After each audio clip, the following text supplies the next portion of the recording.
Hello, Mike Torelli, and happy Monday and Martin Luther King Day. Absolutely. How you doing today, Coach? I'm doing pretty good. I'm doing, hey, I can't complain, man. Just hanging out. Dad?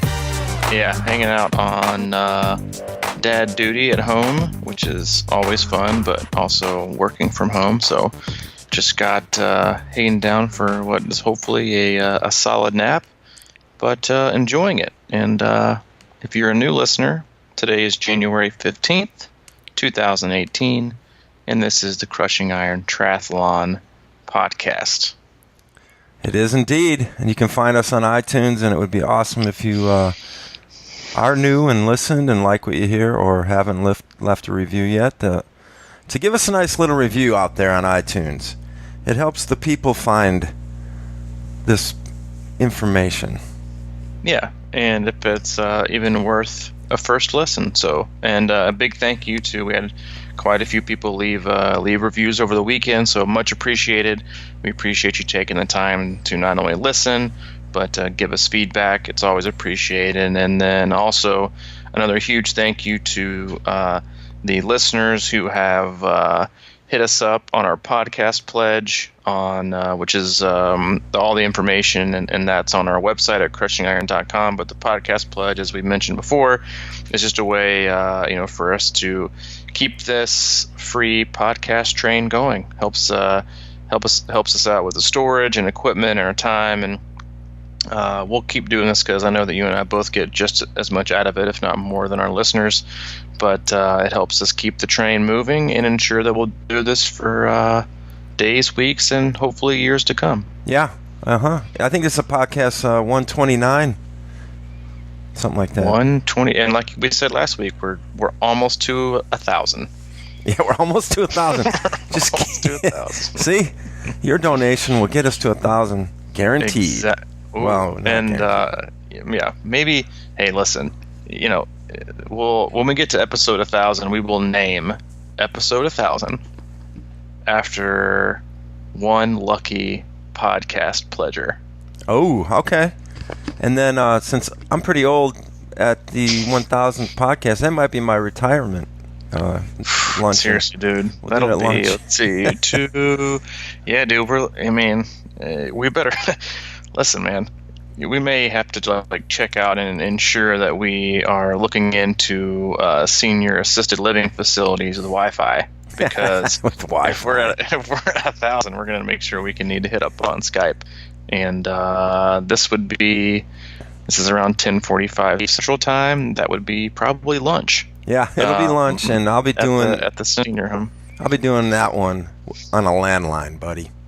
Yeah, that's all right, man. We'll make it work. We always do. Yep.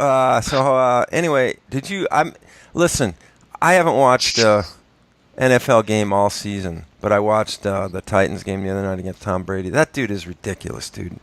If I could just channel whatever he does and put it into my triathlon training, I think I might be in business.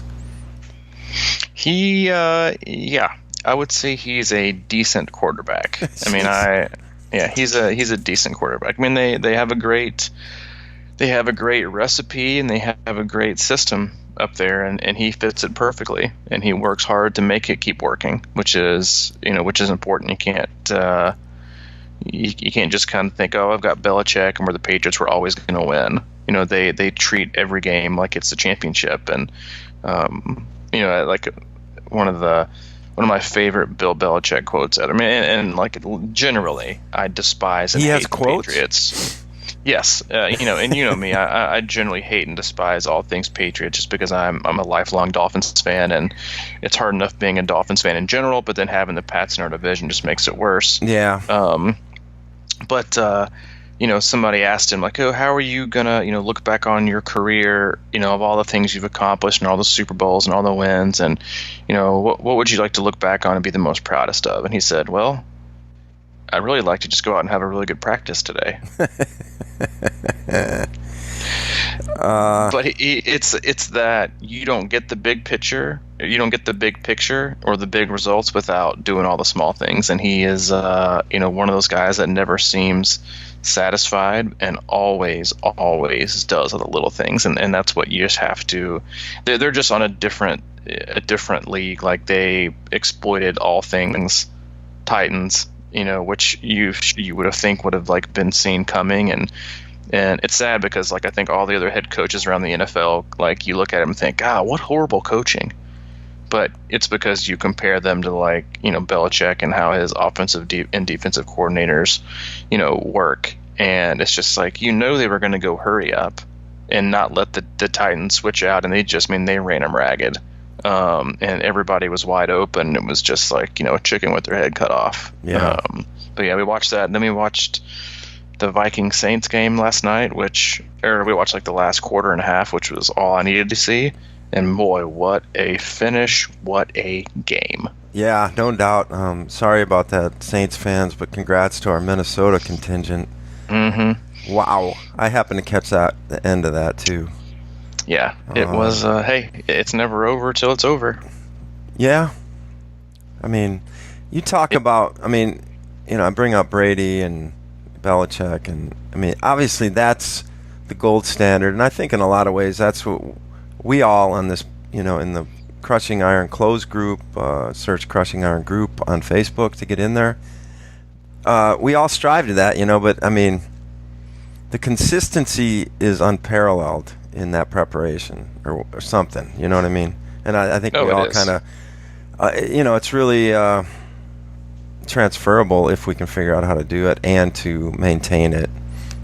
But obviously I just can't imagine what happened in that Vikings game happening to the Patriots. You know what I mean? No, it wouldn't have. No. So I mean, it's like so close. Had a great swim and a good bike, and then my run fell apart. You know what I mean? It's like, how do we get that level there? And and you talk about it all the time, nonstop, and it's just that consistency and it's little wins and every day. Yeah, and it's appreciate, or I don't know if appreciating is the right word. It's also like understanding that every moment has a chance to go either like the best way possible or the worst way possible, and that you can't be, you don't want to be that defensive back who took it for granted, who just thought this and didn't like, oh, we've got this game in the bag, and maybe not have played that the way that he should have. You've got to be the Vikings receiver who said, yeah, what are the chances I can do this? I'm going to go out, I'm going to run my route to the best of my ability, I'm going to make the catch, and then holy crap, I'm going to tip to the sidelines for a win.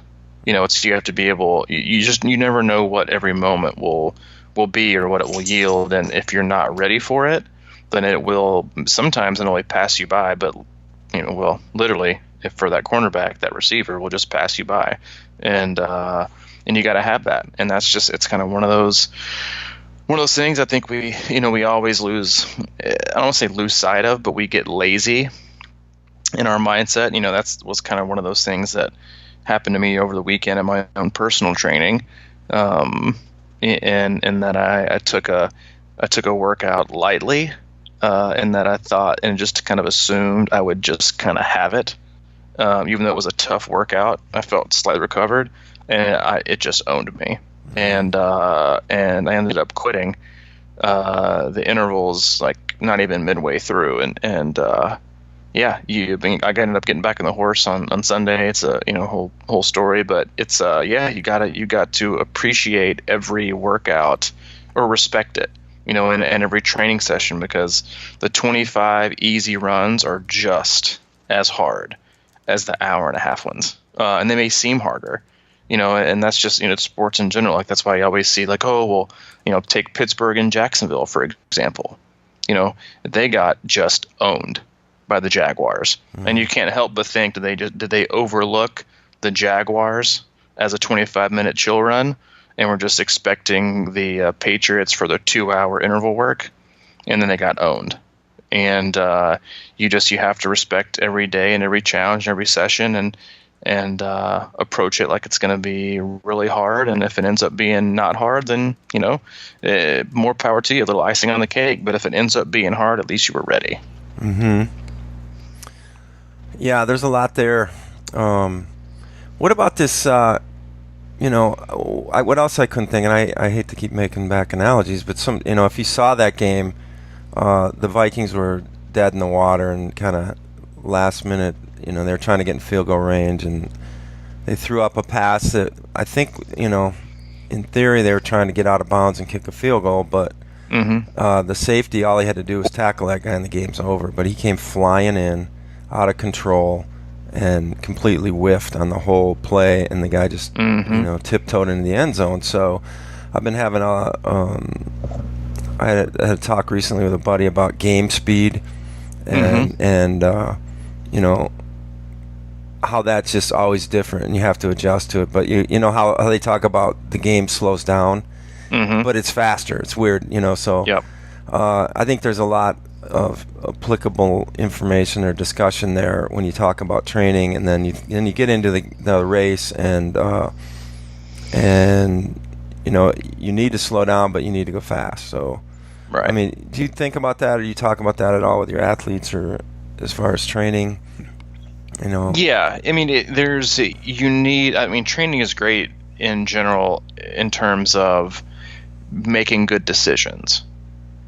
Because you can't, if you don't make good decisions in training, then it's going to be really, really hard for you to make great decisions on race day, because everything is amplified, and like you said, everything is speeding up. And if you're not take the swim for example, like we talk about. If you don't prepare for a fast swim and you just swim slow because it's Ironman, then guess what's going to happen? You're going to get caught up in the game day speed of the Ironman mass swim start, and what's going to happen? You're going to panic, and that's where Ironman, or racing in general. That's where you see people panic and make just irrational, horrible decisions. Yeah, and that's not practicing or not being mindful on the practice field or making decisions that matter. And in training, and it goes back to the mindset thing. Like if you don't put yourself in situations where you have to make tough decisions, then you won't really know what they are or know how to make the right one when it comes to race day. I really thought that one of the most underrated plays of that entire game was Mike Zimmer's timeout before the Saints kicked a field goal. You're thinking, oh, what's he calling a timeout for? They're going to have like 29 seconds left, and it's his last timeout. But if he hadn't have made it, they would have lost that game because he wouldn't have had any more time. But he made it thinking, I'm going to make this decision now, in hoping and in planning that I will set myself up for success down the road, even if it looks like I might not. It might not happen. I'm at least going to exhaust all possibilities and opportunities to at least give myself the shot. And if he doesn't do that, they don't have time. So in terms of like how is that applicable to training and racing, is that if you I like to call if you don't have experience in what I like to call training triage, how to make things work or how to get back up or to learn from like every training session, like no matter how long you're in this sport, like if you don't learn or take something from every training session and apply it to the next, then when it comes to race day, you're still going to be just as much of a newbie as you were the day you started. Because you're just going to go going through the motions, and when something terrible happens, you're just going to be it's going to be the end of the day. And it might not be pretty and it might not be great, but it's about that. It's about putting yourself in uncomfortable situations or putting your things that are a little bit out of reach, in a safe manner, and give yourself sometimes an opportunity to fail, safely, and get back up and go at it again. And it's that spirit of while I may have lost this, I'm not defeated. I'm going to get back up and go again, because, you talk about it all the time, in Ironman all the time. One of your favorite quotes, I think, is, every every time you feel good or something bad's about to happen, or every time something's bad is going. Whatever Will Emery's quote was, it was just like, everything you're feeling, how you feel is going to change all day long. Yeah, don't trust. Yeah, it's no matter what happens out in the Ironman course, don't trust how you feel because it's going to be changing. Exactly, and that's just one of those things that I think we take for granted in training too. But you see it, and you see it all the time, and you see it especially with athletes. Like, I've got athletes right now that I kind of have to walk them through. Like, listen, if you're training under a lot of fatigue, and you're putting in heavy work and heavy volume or more than you're used to, because that's all relative. It's going to take your body 20, 30, 40 minutes sometimes, depending on what it is, for your legs to really open up and for them to actually feel, quote unquote, good.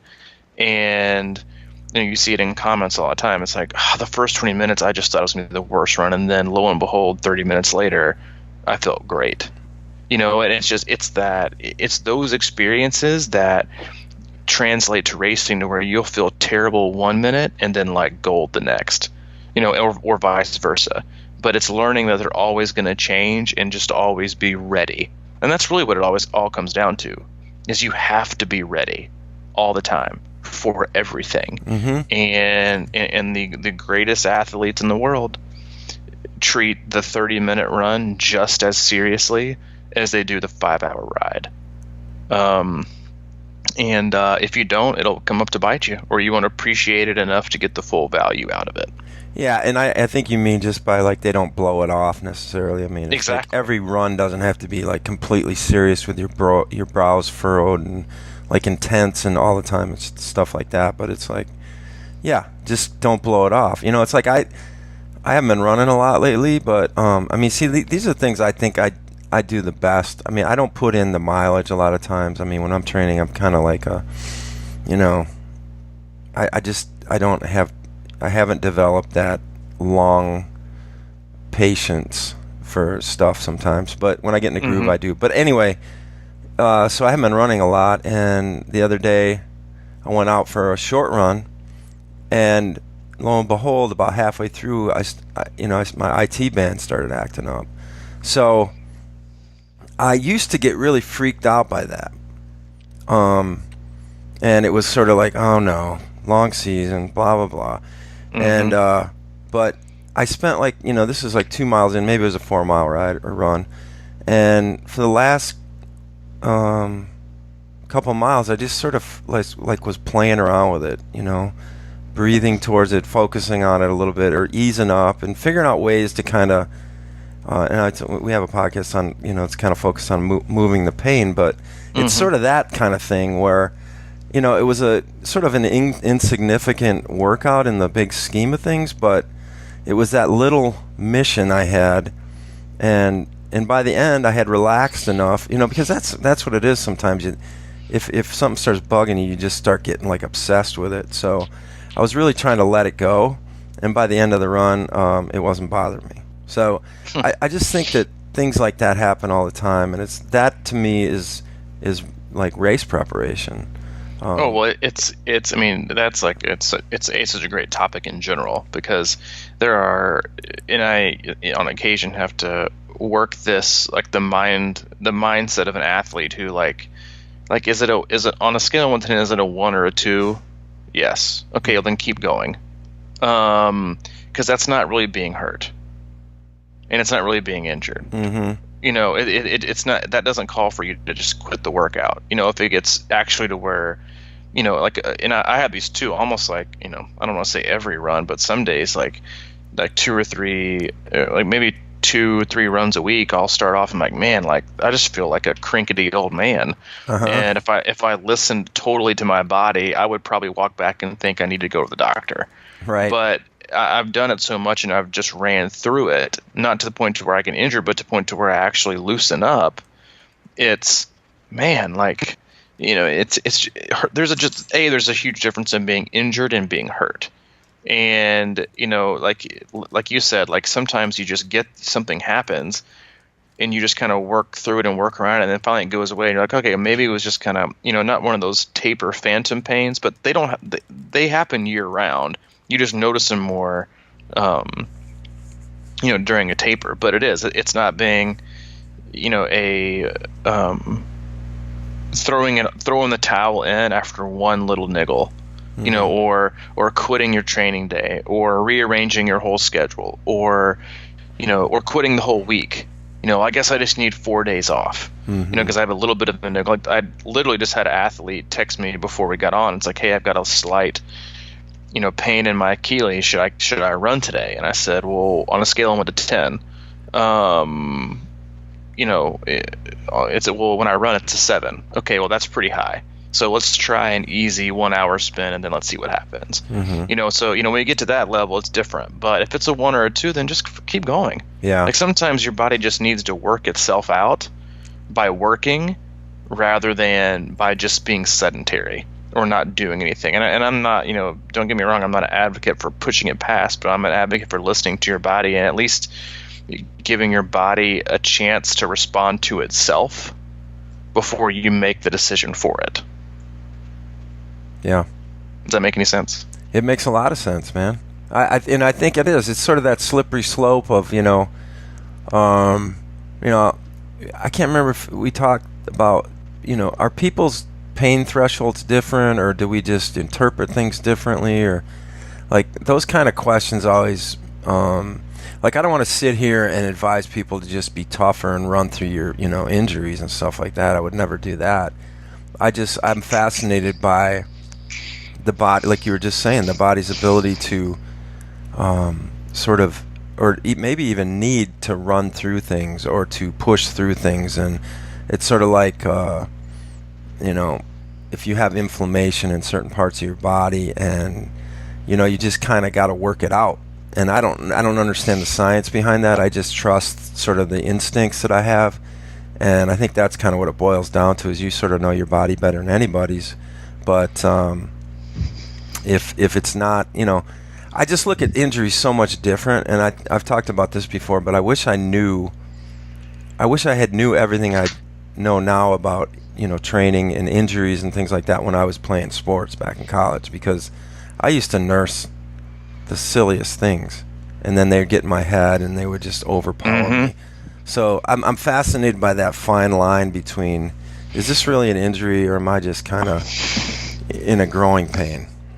Yeah, exactly. But I mean, it's like, I think we always forget, like, because there's so much information out there, and there's so many compression garments and recovery devices and supplements and like 24 or 48 hour things you can do to, like, heal and fix everything. Like, dude, back in the day, they just didn't give a shit, and they just kept going. And their body figures it out. And again, like, this isn't a podcast advocating pushing through pain, but I think what it needs to be is just a healthy conversation and awareness that each athlete has to have, that I will say it again, only comes with experience and responsible experience, and sometimes objective experience, in that, again, sometimes you just need to let your body figure it out before you make the decision for it. Like, if you start out a run and after a mile or two you don't feel great, or something's kind of nagging, walk for sometimes like walk for 2 or 3 minutes and then go. Like one of the favorite things I like to do, like when I start off a run, I live on a hill, and I can get out of my subdivision like by going left up a hill or by going right down the hill, and then come out a different way. And I make a decision based on how my legs feel that day, what way to go. And if my legs feel like really, really just kind of stale and slow, like with no pickup, just like you can kind of feel it. Then I go to the right and I run downhill, because it forces my legs to kind of wake up, and it forces them to really pick up their speed and just kind of like, hey, hello, we're alive, get going. And I always feel better. Versus if my legs feel like they're just not engaging the way I want them to, like they feel fresh. That feeling where they're just a little bit tight, and I really need to like feel how things are moving, and I know I'm going to maybe have even some interval work, and I need to make sure I'm functioning good. Then I choose the hilly route. because I'll run it slow, and I'll run the hill out of my neighborhood, and I'll make sure I'm engaging my hamstrings and my glutes, and I'm really just kind of warming up at a slow pace. And it's those little things like that. I'm not saying like this is something you have to do, or that there's some like scientific research behind it, but I'm telling you, for me personally, I know what it does for my body. And little things like that, I think, are things we can be aware of, like, okay, how did we feel when this, and now what kind of pain is this? Is it a pain, is it sharp, or is it kind of just sore? And all these little things, all these little things add up. But again, it just comes down to body awareness and not necessarily just quitting. Like, you don't have to just quit every single time. Like, I have an athlete right now who's training for a 50K out in like the Antelope Canyon, and every time her heel starts to hurt for more than 2 minutes, she stops and walks for a little bit and then starts again.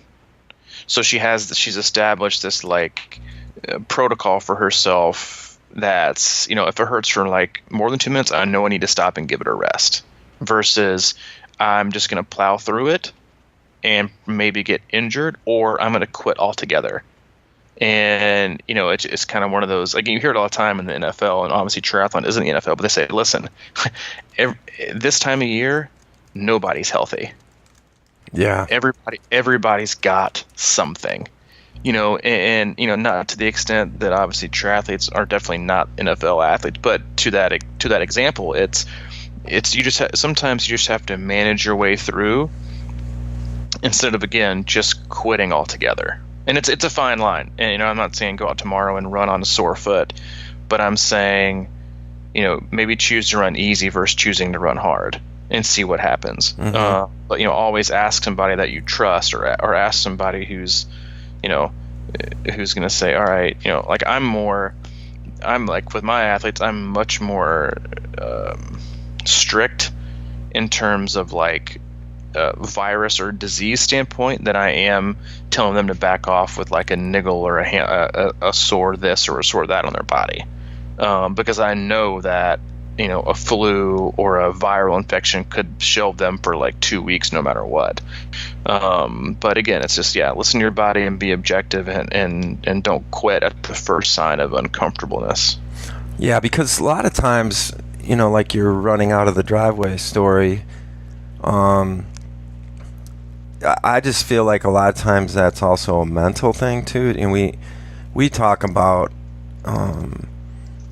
getting out the door and just trying something, and then 20 minutes later, the whole landscape of your approach changes because something happens. And I have no idea what the hell's going on, but it's just about, I think sometimes you just have to clear up your head a little bit too, because if you're in a down place coming out of the driveway, and I'm not saying down, but like, you're like, man, my legs feel like shit, and I don't feel like running, and that overcoming that is a whole different thing too. So just getting out, and I'm just a huge believer in so much of this is mental, and especially like racing, and towards the end of that race, and you just have to figure it out. It's like, mm-hmm. So it's the same kind of thing, right? Give your mind a chance to loosen up too, and it's all about like blood flow, and just we talk about endorphins and all kinds of stuff like that, and it's just one of those things where I think a lot of times that nagging injury can be some kind of connection between a part of your brain too that's always just thinking about it, Mm-hmm. So again, I'm just like this loose scientist or something. You know what I mean? Scientist. Which is like totally ridiculous, but I know that I can just talk from experience, and that's sort of that Zen Buddhist way, is like you can only talk about what you know. Mm-hmm. You can't guess, and when you see something, that's like reality or whatever. So that's what I see. I see that. Well, I mean, I agree, because I'm a huge fan. Like, everybody has their own version of their own reality, and and like it comes to terms with like pain thresholds. Like, is one pain to one person different than another?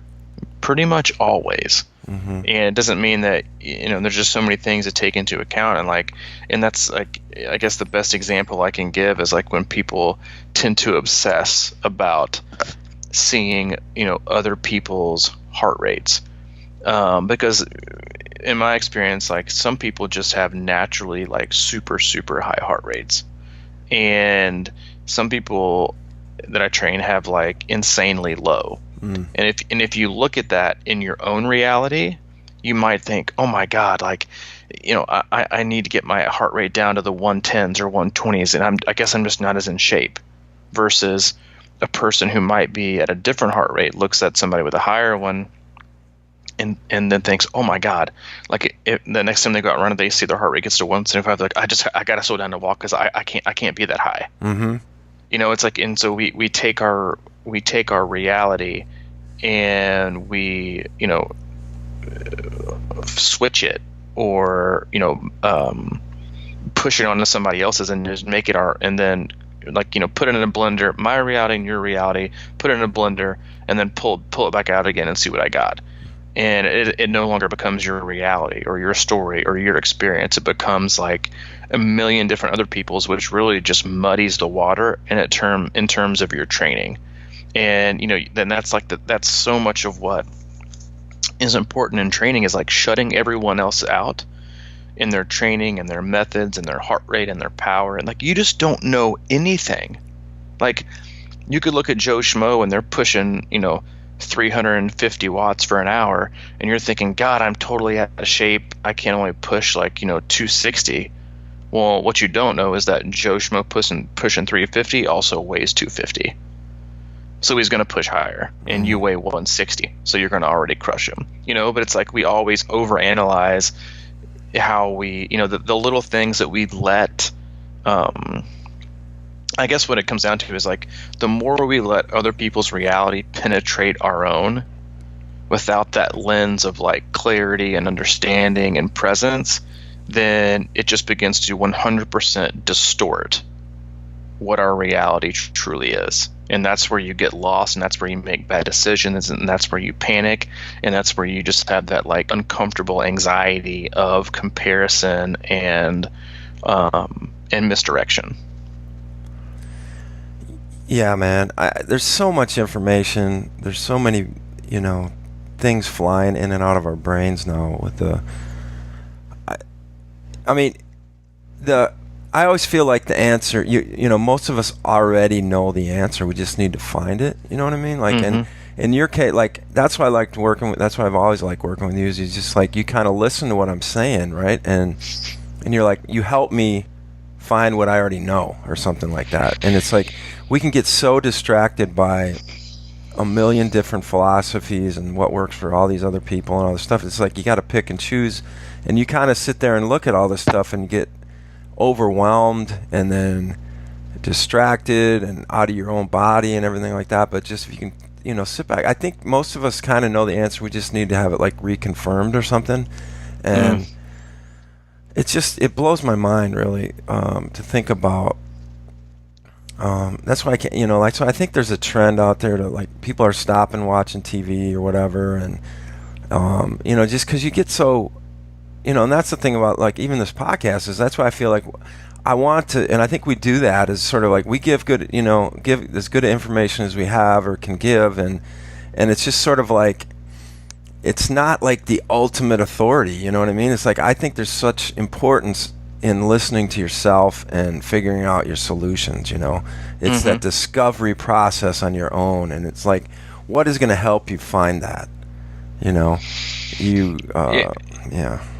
Well, I mean, that's like the unique perspective of a coach in that when I look at, let's say I look at your training schedule, all I see is Mike Terali.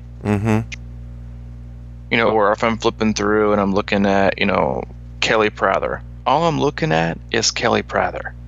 But you, as an athlete, look at yourself and then look at the world around you and the millions and thousands, or maybe even five or six athletes, and that distorts where you've come from, where you are, and where you want to go.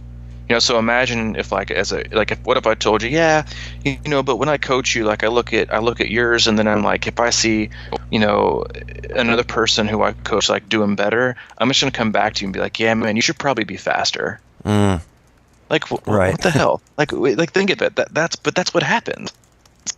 Like you don't appreciate what you're doing because you're obsessing over somebody else, or you're making decisions based on somebody else, and like that's like one of the biggest reasons why a lot of people have coaches is perspective.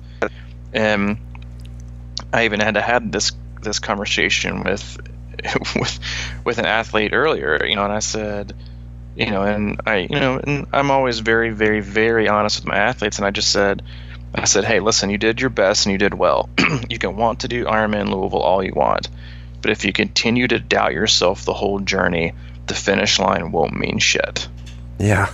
But it's because like this athlete has come like insanely far in just 2 months, like from not training at all to and like wanting to do an Ironman and feeling like the time is right to like now that they've started to accomplish things, now they have like it's like now they have a thing. Now they have accomplished and not accomplished. Now they've done enough to where now they have a sample set to use as a comparison. You know what I mean? Like when you're super new and you're just starting and training, you don't really have a sample size to compare, so you don't, and you just love it and you enjoy it, and you do it because you love it and you love the journey and how much you're making progress, and that you're not being sedentary anymore.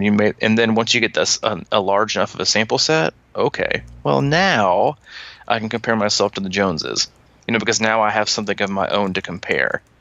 And then what gets lost is like how far you've come, what you've accomplished, where you are, and an appreciation for that, because you're always looking at others. And that's just something that you always have to remind people of. But yeah, it really just comes down to like, what if coaches dealt that way? Yeah, great workout today, but hey, Sean, he did his 10 minutes faster, so how you think about that? Like, you would never hire a coach like a coach like that. But we treat ourselves that way. The Russian gymnast coaches are like that. That's true. Like, because they all lock their parents up. But it is. It's just it's like one of those things it's so much harder to put into your own life. It's something that I've really, really changed about my own training, and that I just don't look. I look at training all day, but like I guess that's one of the advantages of being a coach is like I don't compare myself to any athlete that I coach or anybody in general. Mm-hmm. Like I don't look up anything. I don't follow anybody on Strava. I'm not even on Strava. I don't look up anybody's stuff. I don't follow anybody's training. I like to be happy with where I am, and I am. And if I'm not happy, I make that decision on my own because of my own experience. Like yesterday or like Saturday. I totally had the worst mindset ever. I caved in a workout and I was crappy and I couldn't sleep. Seriously, it like I went to bed thinking about it. You just totally like bailed on that workout and you weren't even ready. And I woke up yesterday morning and did the main set over with a totally different mindset and did awesome. But I did it for me, and I did it because of my perspective is, and half of it was, you need to learn how to always have a better mindset, and you need to always be prepared to be in pain. That way, when it comes, you're prepared. And also like, listen, like on the weekends, I try to do as little as training as possible so I can spend time with our family. And for me to go and like just totally dick through a workout was, I don't want to say it was disrespectful to Allie and Hayden, but I didn't treat it with enough respect that if I'm going to take time away from them, then I better sure as hell make this count. Instead of just, and you're not going to have it every time. But I made the decision to get back up the next day and do the main set over again because I wanted to show myself that I had that mindset and that I wasn't going to always just revert back. And so I learned it. I used it as a lesson for myself in that, but it was only for me. Like nobody else knew that I totally bailed on Saturday. And then not until, the athletes that I coach, we have that Facebook group, and not until I told them that I did. But so it wasn't like I needed to go redo it for everybody else to think I was great again. I just did it for me. And that's what made it so much more meaningful. Wasn't that I nailed the workout, what it was that I chose to do it again where nobody else was looking, because it didn't sit well with me, and that's all that mattered. Versus running 2 extra hours because I see Joe Schmo running 2, or thinking I've got to run sub 7s because so-and-so is doing it. It's like, it all comes back to, I know we drill it all the time. It's that appreciation for where you are. And it's like, and you sent something to me over the weekend that I just loved, was that Instagram post. And it was, but, in about, really just, who gives a shit about what other people think about you? David Goggins. Yeah, exactly. Yeah, I love that. I was actually on the trainer when, and I had already bailed on my intervals when I read that, but but I read it and I was thinking, yes, it's like, that's so true, man. It was, in just, well, in life in general, and I love that mentality. I think it's hard sometimes, but it's like, and we have another podcast about writing your own story.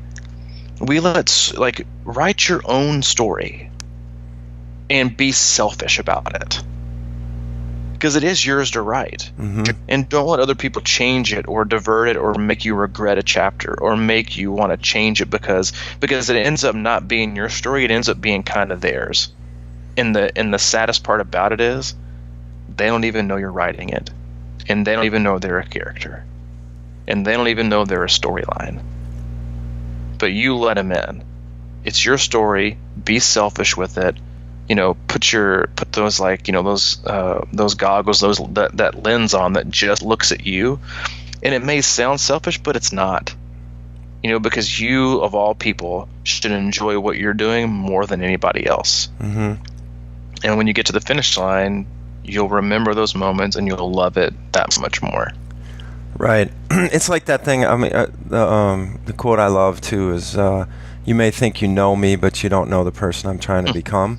And it's like I just said to you, earlier today. I was like texting. I was like, let's just get rid of the sorries in life. It's like, because the one thing I know is, like, as you kind of get older and kind of get into that, into your focus about who you want to be.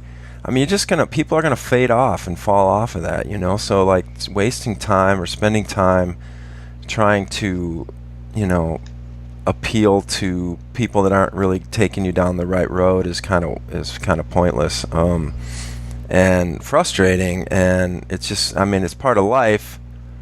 It's sort of like, I had a big, I've always had tendencies to be a people pleaser, for example. And, I want to be not, it's like you always want to be nice and respect. And I think that's part of it, is like, if people don't respect what you're doing and try to get in your shoes and understand and let you find yourself, then, I don't know how valuable that connection can be sometimes, because I think the people that are, evolved kind of see that sort of thing, and we know that, we each have our own journey, and we respect that. And that's a big thing with me. It's like, I don't think anybody knows, obviously nobody knows you as well as you do. So how do you, stay true to that? And like you're saying, you just got up and did that. I was actually shocked to hear that you don't nail every workout, but I don't, I definitely don't nail them. Well, I mean, to be, you're not that shocked. I mean, but to be honest, I mean, I don't even, like, really give myself that many workouts that you would quote unquote say are nailing. You know what I mean? Like, my athletes know this. Like, there's only like maybe 1 or 2 sessions a week to where there's even like, it's like, oh, I need to nail this workout, because a lot of it's just it's a lot of the foundation, the layers of the cake. It's not the icing. But this was like one of those icing workouts where, on the bike, where, and it is, man. It's like how terrible, like, your life assumption is. And like, I only swam on Friday. So that's just a given. I should be recovered, so I should just nail this. Mm-hmm. We'll post a blog about it either later today or tomorrow. But it was just like, I just got I just got owned. And I started lying to myself with that story. Oh, hey man, just didn't have it today. Just didn't have it today. It's just like, that's not even like remotely true. I wasn't prepared. Well, you know what? Yeah, I didn't have it. Uh-huh. But the problem wasn't my legs. It's because I wasn't prepared to have it. Yeah. It's a big difference. It's a big difference. Like right after that workout, what happened? What did you do? I was pissed. Yeah, and then what? I mean, I told myself if I had a chance to do it over again tomorrow, even just the main set, 50 minutes, if I could get away while Allie was doing her workouts and Hayden was asleep and I wouldn't interrupt anybody's day, because I wasn't going to inconvenience them because I totally effed up the day before and didn't do the workout its justice with the time that I was given with my family. Mm-hmm. That if I just got 15 minutes, if I got it over again, then I would do it because, A, all I could think about was that damn van in Louisville, and then the old me would have bagged it. I'm like, oh, but it's true, man. You just didn't have it today. So instead, what I did, I continued and rode, a higher, pretty solid ride. So I didn't wake up the next day feeling any better. I just woke up with a better attitude. And I said, this is going to be really, really painful, and it's going to hurt, but I'm prepared for it. Okay. And the funny thing is go ahead. No. The funny thing is that it really hurt, but it didn't hurt near as much as the day before. Mm-hmm. When I caved. Yeah. So I guess that's the learning piece, right? I mean, that's how we learn stuff. I've been talking to you a little bit, but I've been on a big meditation kind of kick lately, and I've just been kind of diving into it just with no agenda, just to see what happens and trust the whole thing about letting go or whatever. And when I notice little things like yesterday, normally I'll get up and first thing I'll do is, like, lately I've been kind of doing like green smoothies or something, but I also will go to coffee sometimes depending on how I feel. And I've learned that it's weird. I've learned that going to coffee when you think you need it is probably the worst decision you can make. Because, well, and the same holds for sugar. And I'll let me stick with this for a second. It's like, obviously we all kind of, probably think that sugar in mass quantities is a bad thing. That's just sort of the general consensus. But, and I agree. But what I thought about is, like, if you get done with a workout, and then have a little bit of sugar or whatever, it's probably not bad. It doesn't feel that bad, and you're in a good spot and whatever, or a race and you have a cookie or these kind of things. That's not a bad thing. But when you try to stimulate a good mood from the beginning with sugar, that's when it goes bad. Yeah. And that's what my thought is on coffee, is like, if you're like super tired when you get up and you're like all over you probably might do better with water. You know what I mean? Or something like, or just a little bit. Yeah, a little bit, exactly. Coffee. Because then not 2 espresso shots and in a regular. But so the other day I was like, got up and I just sort of staggered up to the coffee maker, and I'm like, wait a minute. And I actually pulled it out and almost started, and then I was like, you know what? I'm going to meditate first. And it was just a baby step, and just kind of like reminds me of what you were talking about with your workout. It was something that you like maybe have, cut a little learning notch in your brain, or like a experience notch that might help, in the next workout or something like that. So yeah, it can only, it's only, they always say, oh, it's just another lesson. Well, it's only a lesson if you learn from it. Yeah, right. I guess that's the thing, is like, I feel like I learned a little bit of something there. Yeah, and I did yesterday. Yeah, I told you, I just learned that I should, treat things differently and never assume, and if you always need to be prepared to go there, and be prepared, really you always need to be prepared for everything. and say, or say, oh, just life will just pass you by. But it's like, you always be ready to capitalize, always be ready to win, always be ready to, make an adjustment, or because if you're not, then you're not really making your life. Life is making you, and the same goes with training, and in life and in friends and in business, and they say it always with a schedule, you know don't let the day make your schedule. You make the schedule. You fit things in the way you want them to work, and you make the schedule and work your schedule. Don't work, your schedule around the day, because you're letting something else determine how things are going to go. And so yeah, it was definitely a learning notch for me. I enjoyed it.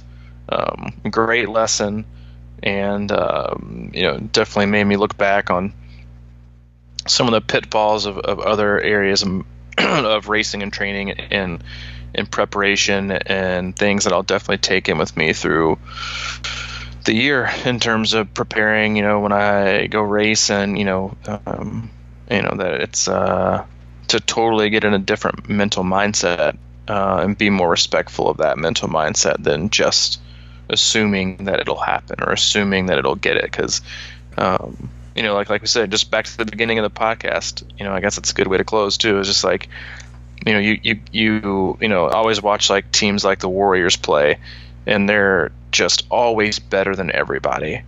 And they just think they can always turn that switch on. But that's also why they get beat by teams that are like, 10 and 40. Mm-hmm. Because some days you just can't turn it on, and you've got to start with it from the beginning. And that goes with racing and training too. You just can't assume you can turn it on at mile 10, or just assume you can turn it on at mile 80 of the bike, or just assume you'll be ready. You've got to be ready to be ready. And that's the biggest difference sometimes in PRs and DNFs, or wins and losses, or great training days and lessons, or poor training days and lessons. Being ready to be ready. Be ready to be ready. Yeah. Because hey man, hard ain't easy. Hard ain't easy. Yeah. A lot of interest too in the upcoming C26 book club from the last podcast. There has been a lot of. If you haven't caught on that, you please do. Unfortunately, as I check back on Amazon, there is still just one left in stock for Silent Confessions. Nobody went and purchased it, doesn't look like. What? And it's still on sale for $10.96. Yeah, a little disappointed in you listeners. I thought for sure, you guys would have. So much for our influence in the romance novel industry. Yeah, no kidding. Yeah, or then the promotions and marketing. Let me give you just another little tidbit. Okay, little tidbit.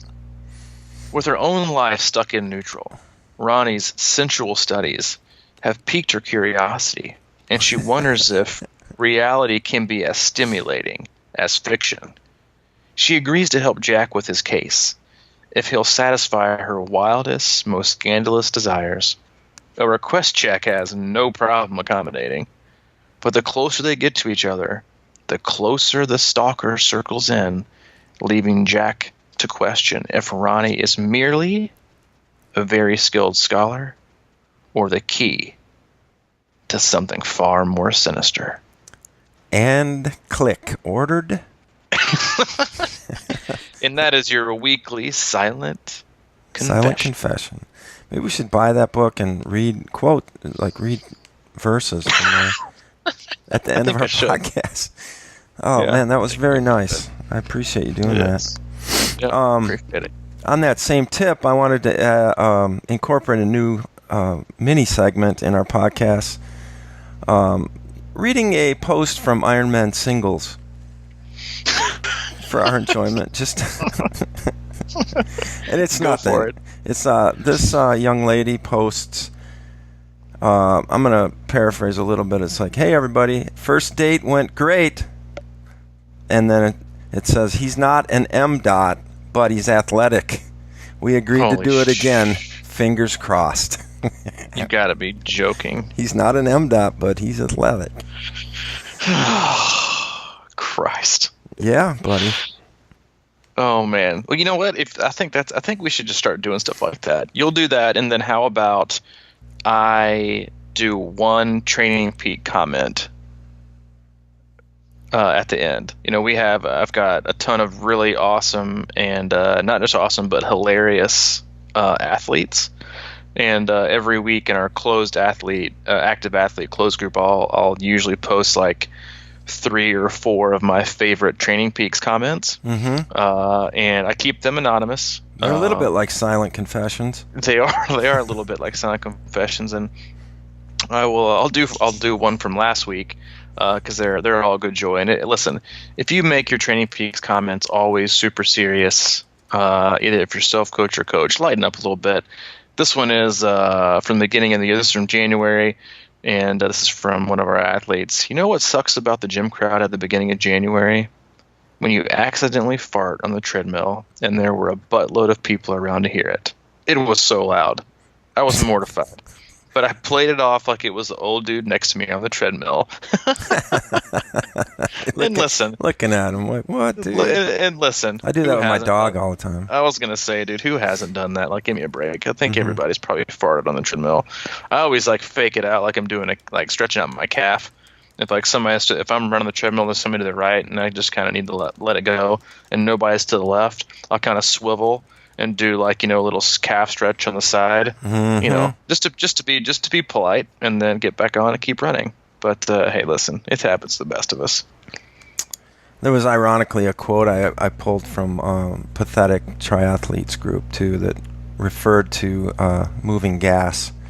Oh, so I don't know if I'm gonna. Well, listen, I being at home with a 18-month-old and a dog, I can always pass the buck. You can exactly. I can always pass the puck. Allie's like, Hayden, is that you? I guess I'm like, oh, for sure. Sure, let me go change him. Dry diaper. Oh, it's for sure Kona. Yeah, I'll probably let her outside. Yeah, you can always pass the buck with a kid and a dog. That sounds good. All right, well, I like that. We got what's that segment called? I don't know. Whatever. I don't have anything. Confessions. Yeah. Athletes' confessions. Yeah. Okay. All right. Let's wrap this one up here. Are you? Good. Would you like to? Are you hiring? Hiring. Am I hiring? Are you hiring? I need a job. I need as a podcast host. Yeah, if you have any interest in, we've had a lot of interest, obviously, since the How to Not Suck at Swimming Part 3 and 4 on swim analysis and swim camps. If you're interested in, obviously, any of those, we have all the information on our website, crushingIron.com. We have information on coaching that goes with like just customized coaching and also just straight up training plans. If you're not looking for just one-on-one coaching or you think it's in your budget, we do offer just straight up training plans. Swim analysis, triathlon camp, swim camp, our blog. We do have gear on there, really awesome hats and visors, and a few shirts left. So hit that up, and then if you're feeling like a silent confession and you want to hit us up on the podcast pledge, we'd much appreciate it. There, I like that. Okay, right. Well, I'm still sitting here trying to figure out how I grew up in Wisconsin with this snow just deflating me. Mm-hmm. And the it cold. Happens. And it happens. But as Megan Rogers said earlier today, she said, "When the snow comes down, so does my motivation." Ooh. Yep, it happens. I'd like to say, power through it, but I'm getting there. But we are turning the corner, brother. We got some races coming up soon, and it's time for everybody to start feeling the vibe. Feeling the vibe. Yeah, I mean, it's coming. The weather's going to warm up. We're all going to be running around in spandex soon. It's going to be exciting. Can't wait. Lycra. Or Lycra, yeah. Is there a new material? Or the latter. I don't really know. Yeah, something tight. That's going to show off those muscles, so you better start working them. You don't. Oh, me. You don't want to look bad in your new suit. You don't want to look bad in your new suit. Or your outfits. Yeah, try as my wife outfits. likes to call. Yeah, that's what I like to call. My wife calls them my try outfits. So Try outfits. yeah, I'm gonna get back to work while my child is still sleeping. All right, man. All right, dude. See you, man. All right, bye-bye.